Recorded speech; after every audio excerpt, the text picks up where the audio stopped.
What's the chance of them succeeding? Got the best plan ever. Got the best trainer on the planet.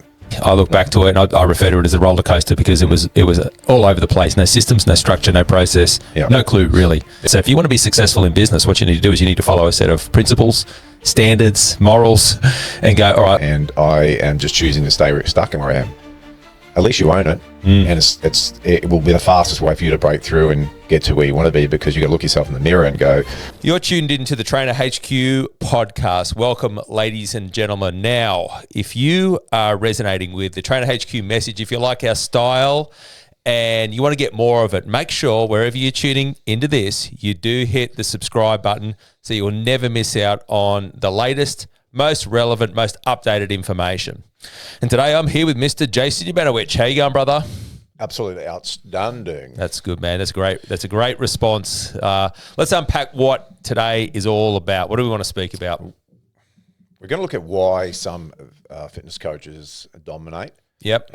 But then on the other side, why some fail miserably. And there's every reason why they shouldn't. We've seen plenty of that in the almost 20 years of running Trainer HQ. Geez, how many do you think we've seen trainers? It's a lot. It's a lot. Well, I would. It's several hundreds, right? Like hundreds and hundreds, you know, and more. And you think about. No, I mean, just in 1 week. Well, when we talk about, first of all, almost 20 years of actually, first of all, growing a database. So we've got a huge list of people that we've seen over the years. Run 143 of our 2-day seminars. Yep. And we've had from a number of people embark on our coaching programs and so forth. And it's an insane amount of people, isn't it, over that time? Yeah. Well, I mean, you look at week to week, like I think this week alone, I must have had 10 conversations with different trainers that were looking to do something in their business in terms of growing and scaling it. That's 1 week. It's a huge number. That's just you. And then we talk about the team that we've got and that just extends out further and further. Yeah. But the one thing that gives us, 18 odd years of doing this, 200 clients a year that we take on, but then there's all those people that don't join us. So what does that give us? Well, it gives us a whole heap of data. It gives us time and time again seeing what are the qualities, habits, what are the things that people show up with us in that initial consult, and within you'll agree with this, within 5 or 10 minutes of speaking to someone, I'll go, that person has what it takes at the moment, and that person, don't think so, not yet anyway. There's work to do. Hope they make it. Yeah, that can definitely be the case. That can definitely be the case. And even prior to that, we even prior to someone turning up and having that first conversation with us, there's signs. Yeah. There's signs, and I mean, what makes anyone successful? Like Stephen Covey's 7 Habits of Highly Effective People. Yeah. If you've read that book, or if you haven't read it, definitely read it. But it'll showcase a lot of the habits that people have that rather keep them stuck or keep them growing and being successful. Yeah. And it's what we talk about is going, if someone currently lacks discipline, or they lack consistency, and you can talk about that in relation to getting in shape, what's the chance of them succeeding? Got the best plan ever, got the best trainer on the planet, best advice, but they lack those 2 qualities of showing up when it counts. They don't bail as soon as things get tough or lifestyle gets busy. What's the chance of them being successful? It's very, very low. Very low. Very low. Now, take that over to running a business. The same principles apply. So when we're speaking to trainers, we like to use language that they understand in terms of, hey, what habits and behaviours do you see of your most successful clients? I'll tell you. What habits and behaviours are you using in your business right now that are keeping you stuck? And it'll be very similar. Take your mind back to when you first started, and what's different between when you first kicked off in your first few years to now? Like, so what were some of the things that you did or weren't doing that halted your success? I think the real question would be what things are the same, because it's practically none of it. But yeah, that first part of the journey, I look back to it and I refer to it as a roller coaster, because it was all over the place. No systems, no structure, no process, no clue really. Yep. So, and it definitely stemmed from a mindset. It was like back then, it was just like didn't know what I didn't know. And therefore, every single thing that I did was driven by, at the time, all the knowledge of the skill set that I had, which was very limited. No knowledge, no business education, no anything. It was just kicking off from scratch. It wasn't until I got around it that some of that stuff started to shift. But I'd say for me, it was about 5 years of that roller coaster journey. Whereas I say there were moments where things felt like they were going okay, and then for no apparent reason, that could have a dramatic change and shift, and that would derail me massively. It would turn me off. I'd lose motivation, focus, all of the above. So what was it at that point that got you to change then? So was there enough pain? Was there enough desire? A bit of both? It was basically burnout. So it was, to the point where, over a 5-year period, struggled to get clients in the start, struggled to build a successful business, struggled to have consistency, thought many times about changing, leaving the industry, all the rest of it, but eventually got busy. But really, with no systems or no process, it was just it was a mess all over the place. Mornings, nights, weekends, all over the joint. And I'm like, wow, is this it? Right? This is what the future holds for me. Is it like just you're on from 5 a.m. till 9 p.m. every day without a break, and you're getting pulled in all these different directions. And back then, money was coming in, but it wasn't spectacular. So there's a bit in there what you just said then, and skill set. Big time. Was one of them. So you're a new trainer, you're just trying to be good at what you do, and now you're in a business, and then there's marketing to learn, there's lead generation, there's sales, but that's the part that gets ignored for the most part, right? Well, back to technician, right? So I guess initially, and as another great book, The E-Myth, Michael Gerber. Anyone who hasn't got their hands on that, make sure you do.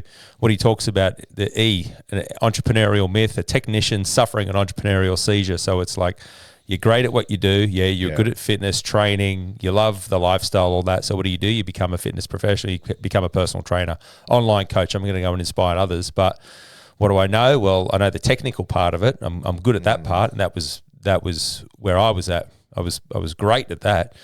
Knew that part, could deliver triple drop sets on the leg extension like nothing else. Could prescribe nutrition programs like anything else, but just no knowledge about marketing, understanding a lead generation funnel, any of the above. And we still see that a bit today, right? Where people go, if I just get another qualification, or I do this certificate, or some more learning, then it's going to help me build my business. But what's the reality of that? People want to know, can you help them provide a solution to a problem that they have, right? Yeah. They don't really care about the list of degrees or accolades or that you've achieved. So is that what then changed for you? Did you start going, well, I've actually got to learn a better way to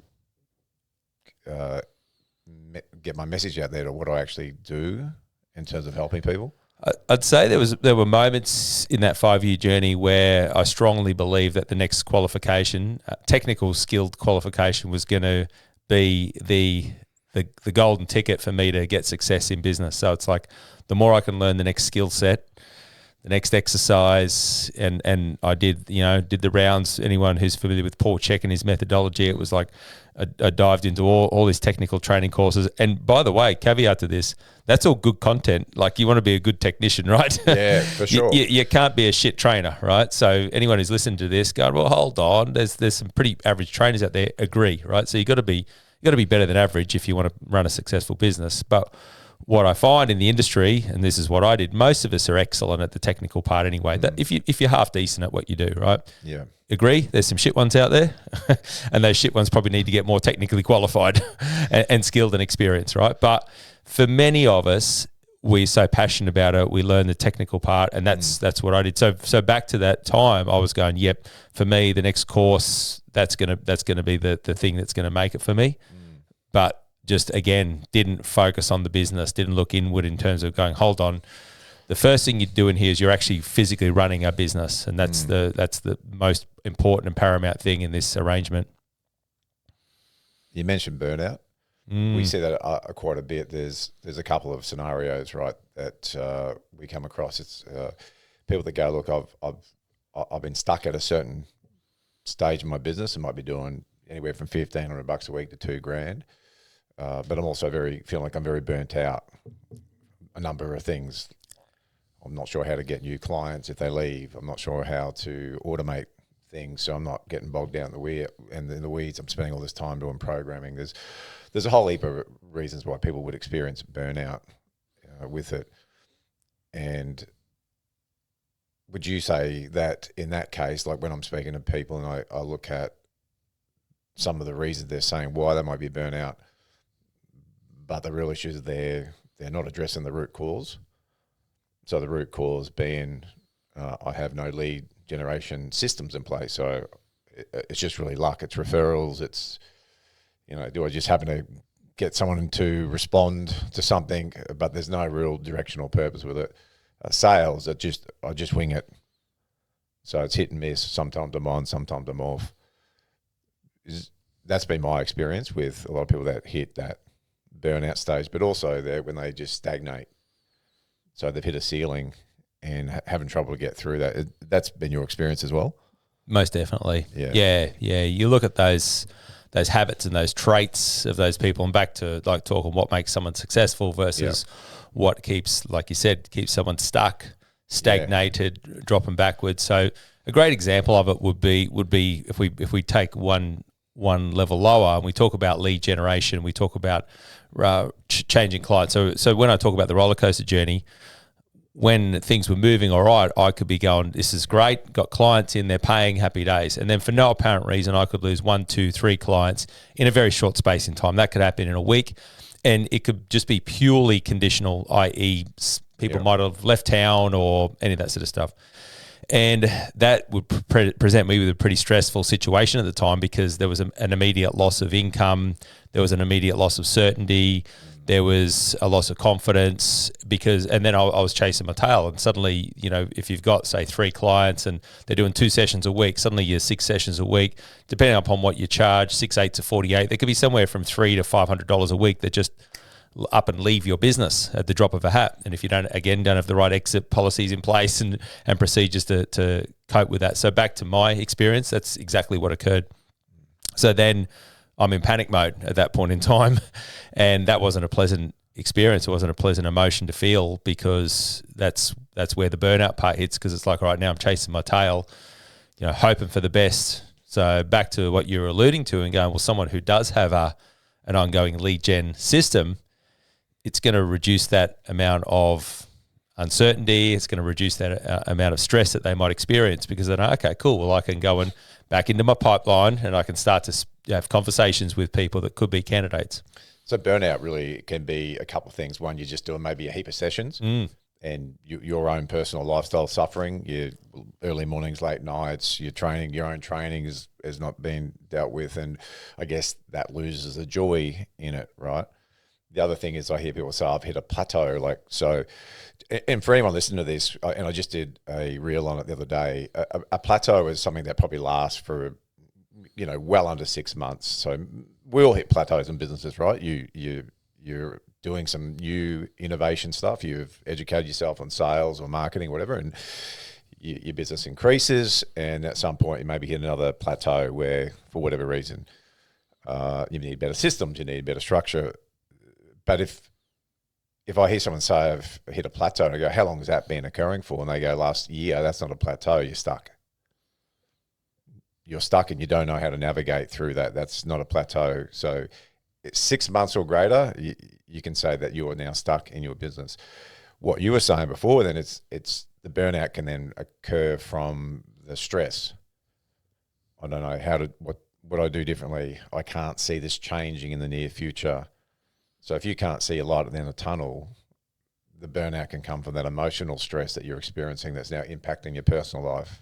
Yeah, definitely 100%. Yeah. And my personal experience of being there was I had moments of experience in both. So it's like when got myself incredibly busy, back then it was 1 hour sessions, 40 plus 1 hour sessions a week, all over the place. Again, no systems, no structure. There was the burnout of actually just physically putting in so much time, effort, energy, and so forth. And then there's exactly what you spoke of there, those lulls that was combined with moments of panic. Christmas, shit myself, right? Clients would go away, and we say, for some personal trainers, why is Christmas not a very Merry Christmas? Well, clients go away, don't they? Hey, and what can happen if you don't have the system in place? Well, your income can dramatically change it in a short space in time. And once again, this all boils back to having a strategy, because if you speak to most clients at Trainer HQ who've put the right system in place, they don't have any of those concerns, right? Because they've got their income guaranteed. They've got people on the right sort of systems and payment plans and so forth.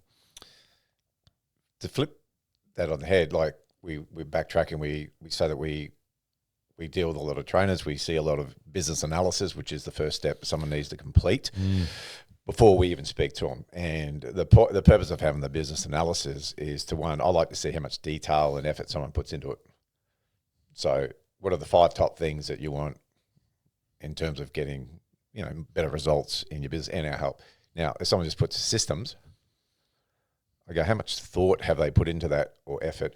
Could be they just don't know. I don't ask what I actually should put in there, so I don't know what I don't know. But it tells us a lot about the person we're about to speak to. It doesn't always match up right.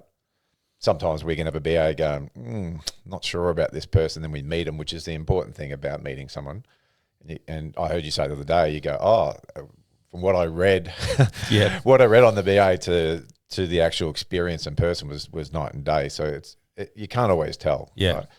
But it is a good place for us to start to go, do we think this person is someone we'd like to work with or could potentially help? But what it could do or should do is it should reveal to that person where they currently are right now, what situation they are in, and where do they want to move to. And for the most part, we've heard it. It's a daunting experience for some people. It's confronting because they've now been forced to stop and have an actual check-in with the reality of where their business is at, which most of them don't do. Because why would you? That's right. Yeah. In saying that, though, have you ever had anyone that you thought was going to be successful, like from that first meeting, and for whatever reason they weren't?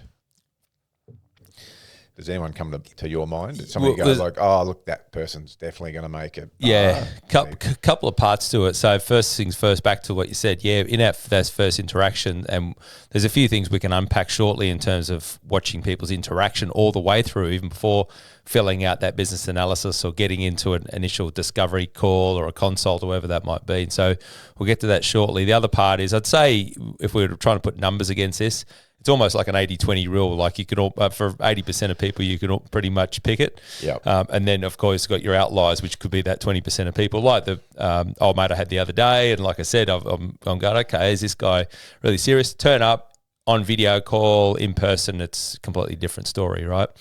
But yeah, I've seen it, and I can think of an example.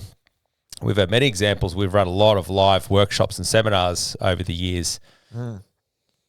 20, 30, up to 50 trainers in there. And we're a 2-day event, and we get there from day one, and we get some people who come along, they're happy to just sit back, observe, don't say too much.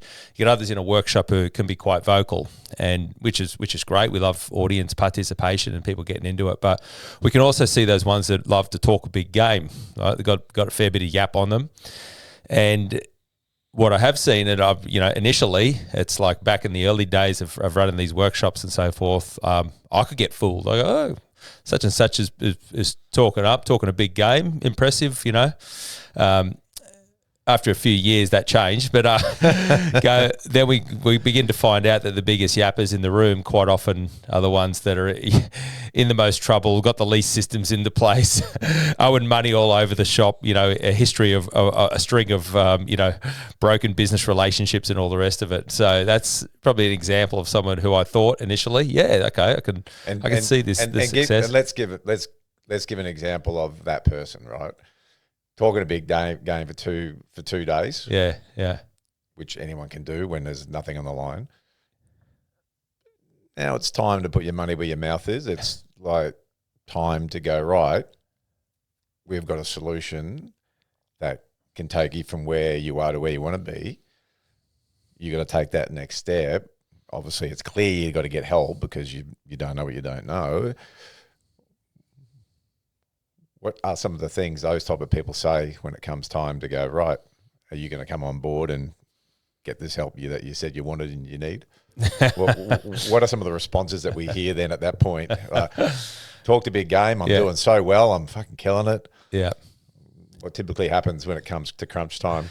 Suddenly we hear the stories popping out, don't we? The stories can range from everything from ghost. Suddenly the biggest yapper becomes the quietest person in the room, and suddenly doesn't know how to respond to a message or respond to a call or something like that. Next thing, what can happen is we hear about the broken history, right? Oh yeah. Oh, well, it was going great until split up with partner, gym went bad, whatever it might be. We had I'd love to get started with this. It sounds like the right thing. Just right now, right now, I've got this going on and that going on and all the rest of it. Yeah, we resist the temptation. Going, sorry, have you got a twin brother or something like? Were you not the guy that for the last 2 days has been saying a totally different thing? So I'm confused. What's going on? It's fascinating, isn't it? Because for, I guess, anyone tuning into this, and the reason why we make this and the reason why we spend time doing it is over the thousands of people that we've met, we just see habits, we see behaviors, we see patterns emerging, and we're going, for anyone tuning into this, if you want to grow, if you want to develop, you may hear some of this and you might go, oh yeah, okay, well that's something that I've experienced, that's something I've done. And sometimes can be a tough conversation to have with yourself, because for a lot of people, subconsciously, they're not even really aware that they're doing this stuff, right? Correct. That's the other part. So it's like, well, just to be honest with yourself and to go, yeah, I've actually noticed a pattern, because that's me doing that. Mindset plays a big part in it, right? Yeah. So you talk about, we hear the stories and those things come out, and I mean, really, in my opinion, the stories are just there to rather keep you stuck. If I got the story attached to why I can't do something now, it's just really your brain, part of your brain that's there to keep you safe. So I come up with the elaborate story of it's winter. I think I'll get started in the new year after everyone's come back from holiday. The stories go on and on, right, with why someone doesn't take action. And what you're saying there, it's just owning it, like staying out of the stories. And that leads to the next question is, well, what do we see with those people that become successful in terms of their mindset? What have you noticed? So someone who's got a winning mindset, what's the difference between those people and people who maybe just aren't quite there yet? Yeah, so I'd say in from an observational point of view, if we backtrack to first interactions with somebody, so let's not talk so much about just being at a seminar. Let's talk about interactions with people right from Correct. the beginning. Yeah, so someone comes into our circle of influence and they're responsive immediately, right? What does that mean? They engage with messages, they respond to things. Let's say they have an introductory call and they're speaking the language of going, I'm looking for some help, I'm looking for a solution to the problem that I have.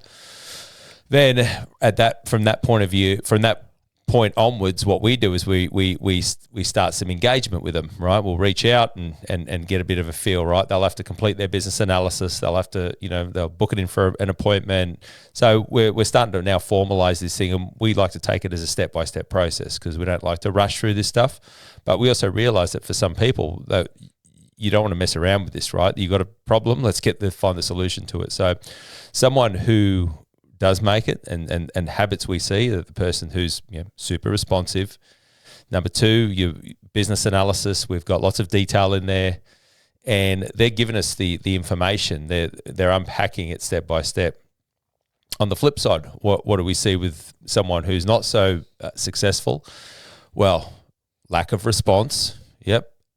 Lack of filling out a business form, their business analysis. And so the lack of response is an interesting one, because I think we we're very courteous how we do this, and we're like, come in from the angle of just confirming, and we'll potentially can get a ghost, right? And we go, okay, it's interesting, because someone who's actually physically booked an appointment, success leaves clues and habits leave clues and all the rest of it. And we go, all right. And we've been to the point of going, well, we'll honour the commitment that was made, to have this appointment. But it could be, you can call that person 2 hours before, and then you can get the message back, got something on or whatever, right? And you go, that's what I say, habit of a not so successful, habit of a not high performer. Yeah. And I had it just this week. So from part one, in that part one, having the person more like trying to convince themselves is how I'd say it, that they want to do X, Y, Z. Right. Okay. Hear it all out. Do my usual style, asking the questions to really understand. And when I'm in those part ones, I'm asking questions because I really want to understand the psychology of this person and where they're at. Because a couple of things I've learned is that unless you've got enough desire or enough satisfaction or combination of both, you won't do anything. Even if you're feeling stuck or burnt out, it can be easy to stay comfortable. Because when I say the things I want to achieve, then I've actually got to make changes personally and skill set wise, right? So it really exposes you to go, are you up for this? So you can stay comfortable. It's easy. It's like the person who goes, I want to lose 30 kilos, but then when it comes time to do it, I'm not really prepared to do what it takes. I like the idea of it. And I think most people want to be more successful. I think we're geared up as humans to want to be successful. Very rarely would someone say, no, I love struggling, and I love being tired and burnt out and not having a life and not making the money I want and not having the freedom. And I love that. That's fucking great. So I think, as humans, we want to do better. However, what stops people is the mindset part and the beliefs and, can I actually really do this? And that's where the stories come into place, right? Because if I have the story will take ownership of me changing and taking action, and it's an external thing. Because if that wasn't there, if that wasn't happening, I would be really successful by now. Well, that's bullshit. That's right. So that whole thing about the one I experienced this week, I heard all the stories as we talked about it, like, oh, yeah, I'm going to do this, I want to do that, and this is, I'm ready for it. Come to the next session where it's where I run through the plan and the strategy, which is why we do part one, because I need to understand your personal situation. What success for you is different than the next person. We don't cookie cut or anything. So I get all this information, go, right, okay, now I'm very clear on what this business needs to provide you, how it needs to fit with your lifestyle, all the rest of it. Spend time putting the plan together so I can run someone through it. And then to get the message right on the time we're supposed to start it. Sorry, won't be able to make it. I've got to do catch-up sessions. So in that moment, while I understand that particular person was probably just focusing on, I need to do these sessions because I want the money, also what they're telling themselves is, I'm happy just to stay stuck in where I am. Because it takes real courage to go and rearrange those clients to go, no, I've got an appointment here. And to tell yourself that this is important enough, and I trust in the process that if I don't get this happening now, I'm going to still be stuck in the next 2 to 3 months. No surprise, like in our style, very compassionate but assertive. 30 years in business, our experience doing this for a long time, telling a young 22 or 3-year-old, whatever they were, going, I understand that the temptation was to do these makeup sessions. On the flip side, you've not respected your time or my time, and you've not respected these goals and these future success you wanted for a short-term, I guess you'd say short-term benefit, but long-term struggle. And when I do a message like that, I'd rather get someone go, fuck, Jace, thanks. That's what I need to hear. That's exactly why I've reached out to you guys, because I need someone who's compassionate but assertive enough to see that I've got more potential in me to have that kind of hard conversation, which is not hard for me to have these days because I care. No response. What does that tell me? That person is nowhere near ready for change. Not at all. And that's fine with me, because I'll be right. You'll be right because we've been doing this. We've got that part sorted. But for that person, there was an opportunity that was presented that they've chosen to ignore. So not ready, maybe never ready. So you can take that advice on and do something with it and be open, or you can ignore it because the truth sometimes, as you said before, is confronting. That's an example of someone who I go, that person will not be in a better spot, guaranteed it, because we've seen it. We've seen it, yeah. Maybe 6 months later, I'll get the message back again or reach out. How's things? Probably worse. Had an opportunity there, ignored it, didn't do anything with it. After speaking with them, that person does not have what it takes to be successful without getting help. We'll be in the same spot. So true, and it's that point. For that particular person, right? We've seen many of those over the years, right? And I guess for anyone tuning into this, we've had so many great people and interactions, because you might be listening to this going, oh, geez, you guys, it mustn't be a very fun time. Like we're talking about a small percentage of people here, but there's a number of people that probably need to hear this, because you could be that person again who hits that spot and goes, all right, had to book the clients in. That's a great example of it. Was maybe stressing about it, like deliberating, worrying, what do I do? What's the right thing to do? All this sort of stuff, right? So what happens? I do nothing, right? Send the message at the very last minute. Shit way to communicate. So if you want to be successful in business, what you need to do is you need to follow a set of principles, standards, morals, and go, all right, if I know that like the day before that I'm booking these people in and I'm not going to turn up to my appointment with you, what's the most basic thing you could do where you could tell the person, right? And anyone could be listening to this going, gee, that seems so fucking simple. Well, it is, but again, we get astounded by how many people just suddenly lose any ability to have any sort of assertiveness or courage when faced in that moment. So that's one habit that you've just explained there that would make someone successful, because until you break out of that, there's no chance you're going to be the person who can make 100 grand, 200 grand, or be up. And I'm talking about money in terms of it's just a reflection of where you are at personally. I've never seen anybody earn $1 million or whatever that hasn't grown into the person that can allow that to happen.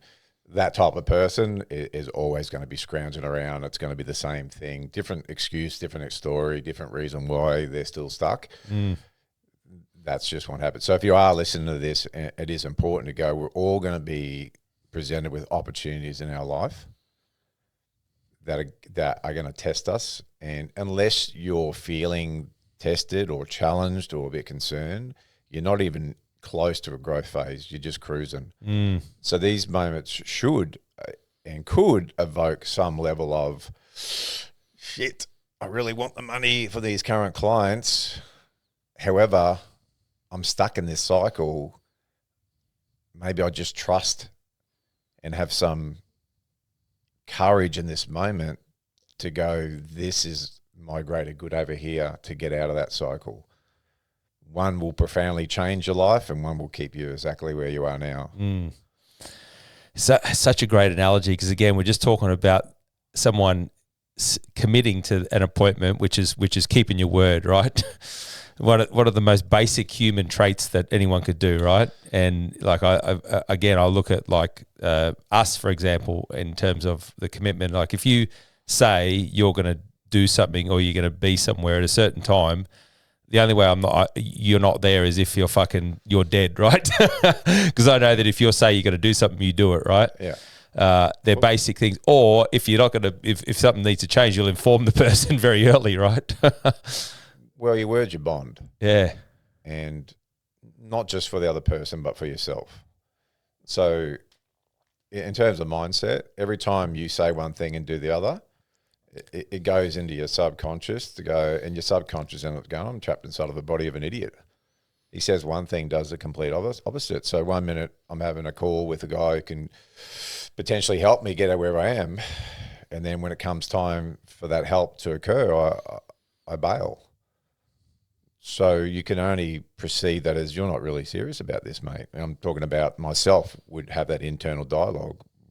regardless if it's conscious awareness or not. You'd be going, again, you've done something that's taken you further away from your goals and not towards it.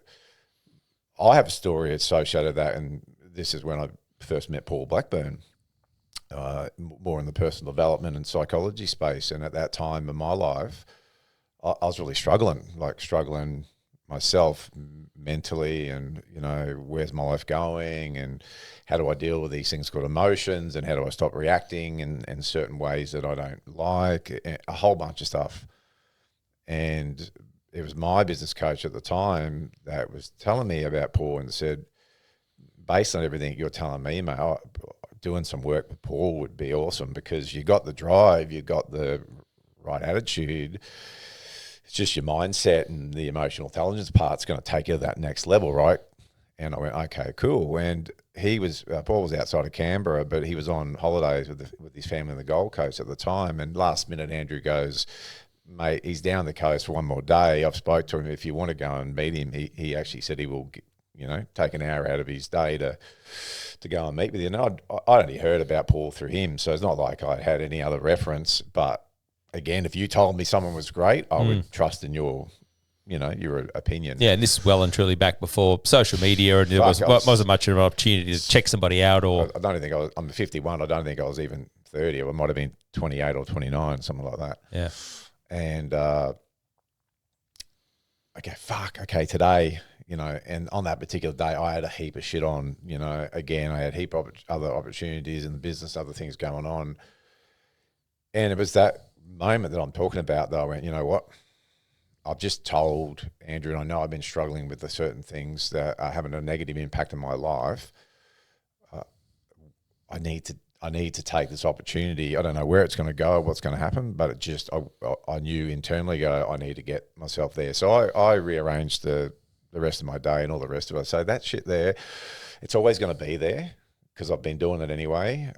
I need a solution for where I'm at. So I did. I went down the coast and I drove down. And again, in that case, the best decision I ever made. Even if it wasn't, it would have told myself that I was really serious about this change. And you know the story about then. The rest is history in terms of how much that really helped me, that one meeting. But it was me making the decision to go down because I had plenty of reasons why not to. Yep. And I guess that just sums up what I'm talking about here. And that played a massive part for the next 10 years in my development and, being able to understand about the mindset and how to break through limiting beliefs. Firstly, my own, spent a lot of time doing that, and then teaching others to do it. So, again, it was one of those life-changing moments. And I'd hate to think if I just passed up on it where I may be now if I didn't do it. Yeah. So I could bore people to death with the stuff that I went on to do after that. But it was a significant moment, and that's my point, is that we all get opportunities. They come and go. And the more you say no to these opportunities that are probably in your best good, your future's pretty much mapped out.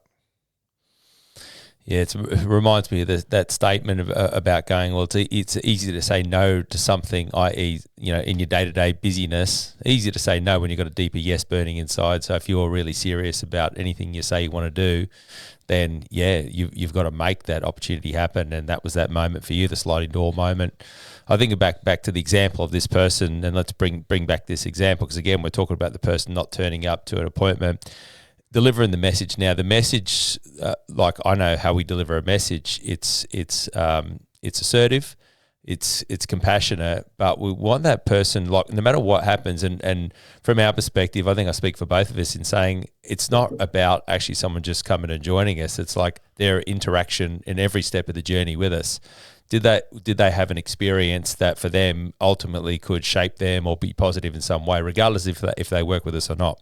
So I want that person to walk away and to go, yeah, well, maybe it didn't happen, maybe it wasn't for them, maybe they weren't ready, all the rest of it, but they go, fuck, that thing that he said at the end, it's really stuck with me. Now, for that person in that situation, they've got a couple of options, right? So one option is to just, again, have zero response to it, clam up, say nothing, shit themselves, all the rest of it. So that's, again, we talk about habits and traits of those that are not going to be successful. And we can say that confidently because we've just seen thousands of people who fall into this category, right? That person who clams up, ghosts, all the rest of it, greater chance that they're not going to get success, right? We've seen that happen. On the flip side, regardless of what that person did, if they were to even, and we've had this response as well, them to go, you've hit the nail on the head. That's exactly what happened. I shit myself. I didn't know how to respond. I didn't know how to reach out to you. I didn't know what I was meant to do.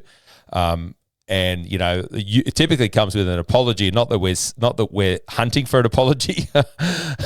What we're hunting for is we want to see somebody step up and become courageous and become honest and so forth. And if that person, we've had people say stuff like this, "Hey, I'm just not ready," or "This is probably not for me," or whatever, right?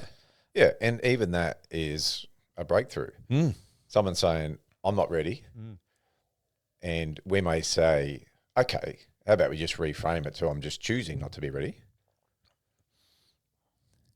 Because that's a powerful thing. Because when you say you're not ready, it's like it's out of my control. So I'm not ready changes to I'm just choosing not to be ready, because you'll never be ready. You know what I mean? No, that's right. When are you going to be ready then? How will you know you're ready? Yeah. What needs to happen? People don't ask those following questions because it's easy just to go, I'm not ready. And really not responding is a similar thing. I'm not ready. I'm delaying what I could do now.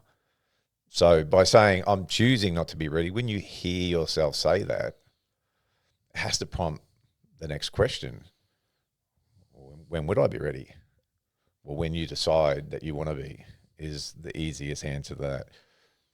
Are there things you're going to have to go through and learn and develop? Is going to be uncomfortable? Fuck yeah, that's why they call it growing pains, because you got to grow into this person that's going to be successful. It's not going to happen fucking overnight.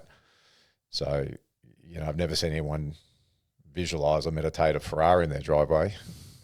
So the point of this is, if someone's listening going, if you ever catch yourself saying, I can't do this, I can't do that, I'm not ready, just change the language to right now I'm choosing not to be ready, or I'm choosing not to make these steps, because it puts you back in the driver's seat, and also becomes a bit more it's more challenging to then run that process, because if you are really serious about the things you've been talking about, then when you say I'm choosing not to be ready, it puts it right in front of your face to go, well, hang on, is that the truth?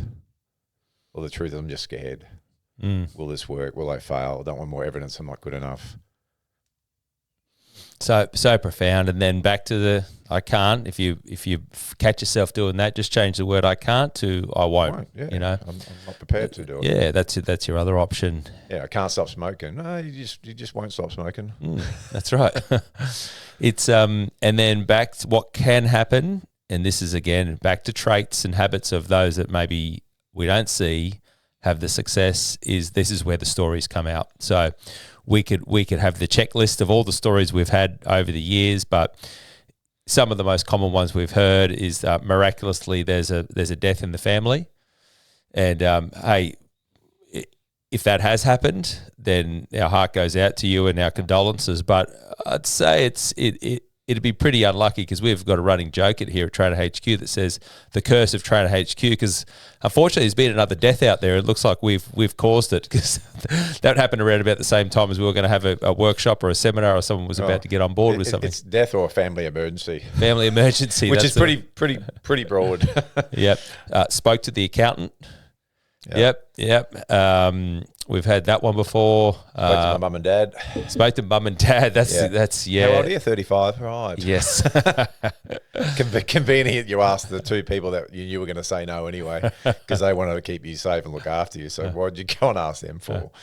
And we can joke about these things again because we've heard them, but what we hear, doing this, and I guess the psychology behind it, and chatting to thousands of people and spending all the time doing this, is you get to spot the story, right? You get to spot the bullshit, and I'd say that we'd have a reasonably good bullshit detector for this.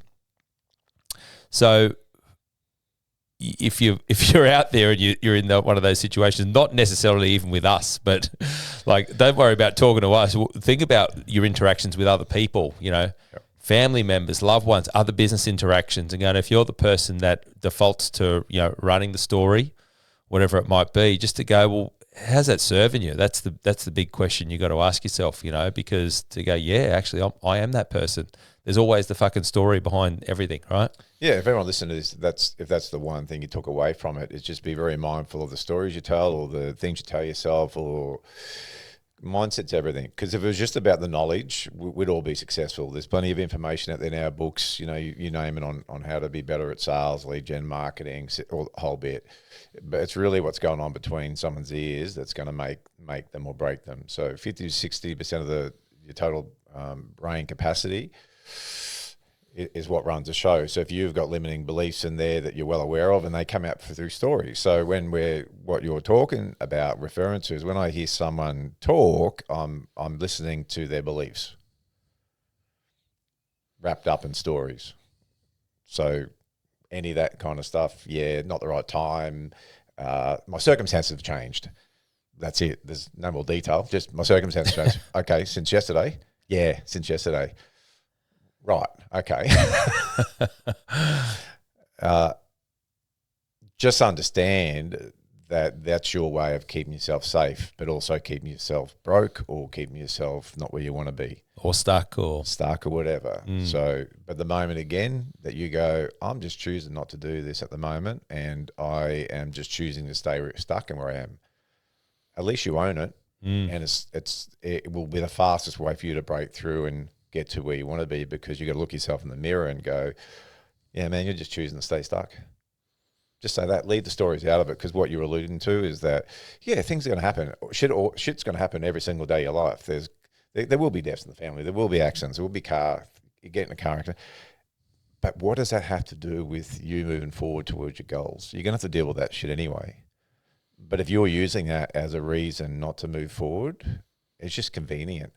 And again, we see it all the time. I go, the moment that you are saying that you want to transform, or you want to be better, or you want to do something, I guarantee you're going to get tested. The universe has a funny way of going, okay, man, you're up for this. Let's see how you are up for it.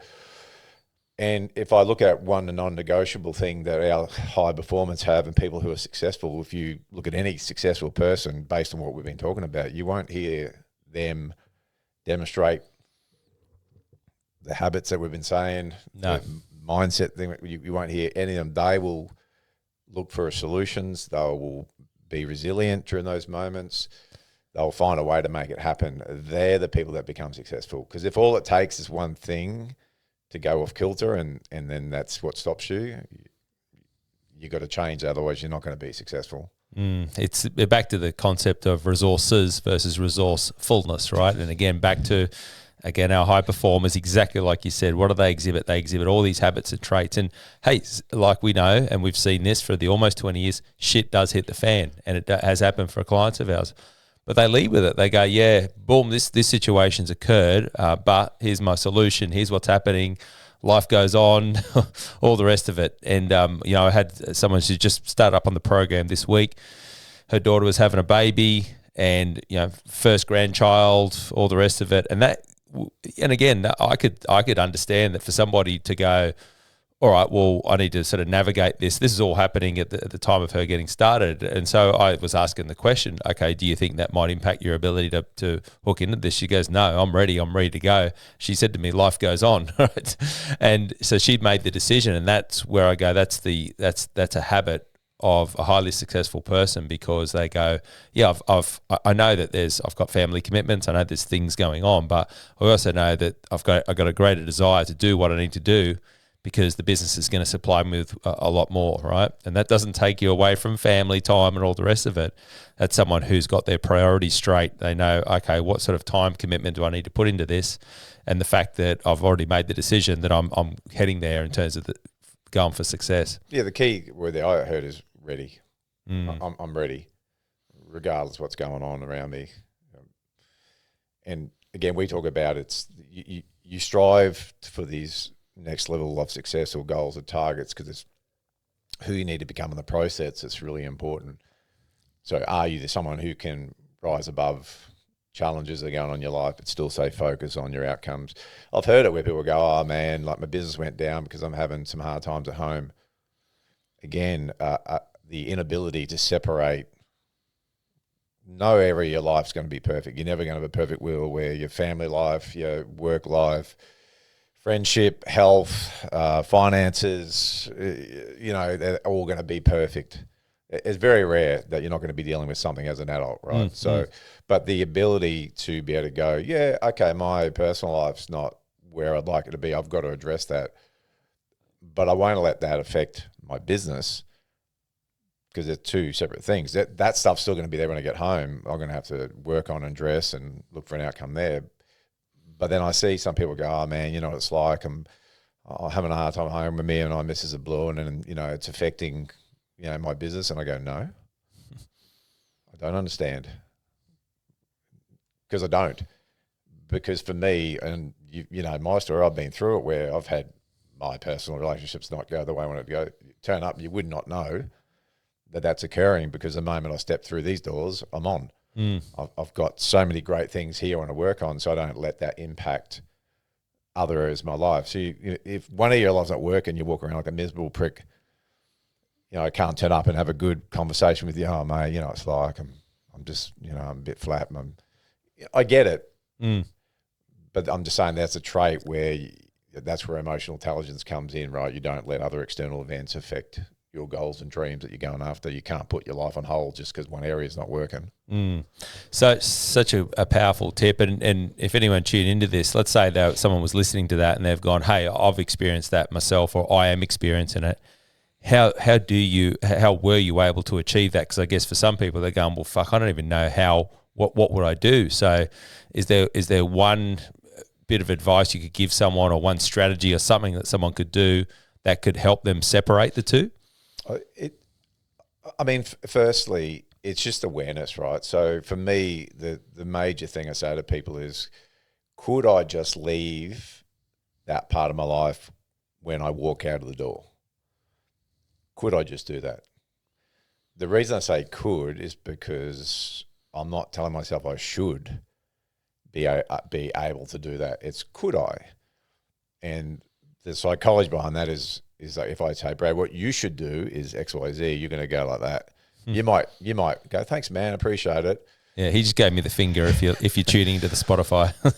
but I didn't ask for you to tell me what I should or shouldn't be doing, right? But if I said, hey, Brad, could you find a way to leave that stuff at home so you can come to work and be really effective and focus on your goals and do the things you need to do, and then when you go back home, address those things rather than allow that to affect your productivity and your happiness and everything else outside of there. You go, yeah, possibly. Yeah, that's right. That's the word. Is it possible? Is that actually possible? Yeah. Could you do that? Yeah.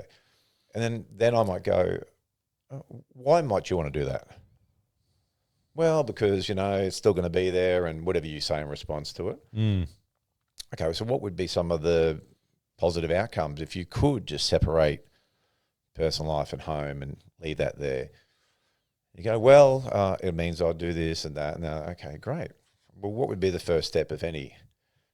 So what I'm explaining there is self-management. So it's to be able to not be hijacked by the emotional part of what's going on over here to then, because when you have an emotional response, it will dictate your behavior, right? So there's stress. And so I can go, yep, I know that area of my life's not working and it's causing me some stress. Do I want to then carry that through my whole day and impact my productivity, my level of happiness, my ability to get on with other things? And when we ask ourselves those questions, typically you'll then self-manage and you'll come up with a better outcome. Most people haven't learnt that. I had to learn it. But it's simple but profound, right? Oh, the exact words I was thinking of. Simple but profound. But again, when high levels of emotion comes in, people get hijacked and it stops their logic. My example at the seminars is, think about the last argument you're in. Did you become more and more relaxed and more tense? And most people go, did you ever say something in that argument you regretted later? You go, yeah. If you were relaxed and in that moment, now the situation, how would you prefer to have responded? Well, I would have da. So learning how to be relaxed under pressure is part of that. Some people meditate. Some people just go under pressure. I'm going to say relax and calm. We've got our process, how to relax in 30 seconds or less. So they're the two parts, learning how to be relaxed and perform under pressure. Because if you don't, again, when the shit is anyone can go well when there's no pressure on. Learning how to be relaxed when there's every reason you shouldn't be is going to be one of the best things you could ever learn. And our process, 18 minutes, do it at least 3 times a week, and your ability to relax under pressure will profoundly change. So it's not hard to learn. But even if you didn't learn that process, just the ability to ask that self questions will do a similar thing. It'll take you out of that high level of emotional state, and you'll start to release by expression, the healings and the expression of the feeling. And you go, right, could I just leave that at home, and could I allow myself to get on and do what's in my best interest today? Yeah, I could. All right. On a scale of 1 to 10, how ready are you to do that? So you just asking yourself questions so you can manage those stressful times so it doesn't impact you. Because people do get hijacked by their emotions, and then for some people go, man, I've been off my game for 2 weeks. I go, 2 weeks? I go, that's 2 weeks of your life that you've not been productive. Well, I would advise that you get better at the emotional intelligence part and how to regulate yourself and manage that part. Because otherwise, anytime car crash, if that takes you out of moving forward, you're in trouble. Yeah. So, and again, the words I can just put to that, listening to that, and anyone tuning into this, I advise you to listen to this again. I was just about to say rewind and listen to it again. That just shows how old I am. But listen to that section again, because there is the learning, there is the training, and the two words that is simple, but highly profound. And if you want life-changing moments, if you want to change your behaviors, your patterns, then that's what's going to assist you. Plus, if we go back to what we were talking about, the habits of unsuccessful, non-successful people versus successful, you go, well, if you're stuck in that inability to separate those things, of course it's going to be challenging for you to uphold, your standards, your values, your ethics, all that part. I mean, you could be under stress and still uphold it, but it's going to make it more challenging for you to commit to things and so forth. So it's like the more you can get in tune with this side that we call emotional intelligence, the more you're going to have the ability to be a good human, be a good person, turn up to your commitments, be communicative with people, because it just stems all the way through. It's a cascading effect. It's training. So it's like going to the gym. When you first go, you're a bit uncoordinated and it's a lot of conscious thought and effort. It's the same with this. The better you get at asking yourself questions that are more proactive to your getting a solution and moving forward, the better. So it's just practice. It's just training. And I get that it's not taught at schools. It should be, but it's not.